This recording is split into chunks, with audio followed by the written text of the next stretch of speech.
நம்ம கரூர் நகர் பகுதியில் அமைந்திருக்கிற திண்ணப்பா திரையரங்கில் ஸ்க்ரீன் 2 என்ற இன்னொரு திரையரங்கம் இப்போ பொதுமக்கள் பயன்பாட்டுக்காக திறந்து வைக்கப்பட்டுள்ளது. இருங்க வீடியோவை ஸ்கிப் பண்ணிடாதீங்க. ஏன்னா நான் இந்த வீடியோவில் இந்த தேட்டரை பற்றின ப்ரொமோஷனை பண்ண போகிறதில்ல. நம்ம திண்ணப்பா திரையரங்கில் ஏதோ இன்னொரு தேட்டர் ஓப்பன் பண்ணியிருக்காங்கன்னு நேரில் போய் பார்க்குறதுக்காக போயிருந்தோம். இன்றைக்கி மயிலாடுங்கிற திரைப்படம் முதலாக அங்கே திரையிடப்பட்டிருக்கு. திரையரங்கம் என்ன தான் நீட்டாக இருந்தாலும் ஒரு பொன்னமுதா திரையரங்கை விட ரொம்ப சின்னதான திரையரங்காக இருக்குது.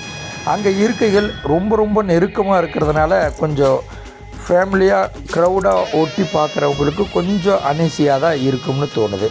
ஆனால் அங்கே படுத்துக்கிட்டே படம் பார்க்கலாம் அப்படின்னு சீட்டெல்லாம் போட்டிருக்காங்கன்னு போனால் அங்கே ஒரு 6 சீட்டு மட்டும்தான் போட்டிருக்காங்க. நல்ல பார்க்கிங் வசதி மற்றும் இதை தவிர வேறு எந்த ஃபெசிலிட்டிஸும் அங்கே புதுசாக எதுவும் கொண்டு வரப்படலை.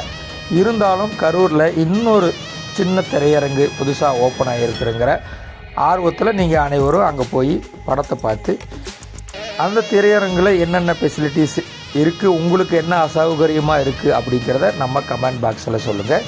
வேணும்னா அதை இன்னும் டெவலப் பண்ண சொல்லி திரையரங்கு உரிமையாளர்கிட்ட நம்ம சொல்லலாம். நன்றி. வேறொரு வீடியோவில் சந்திப்போம்.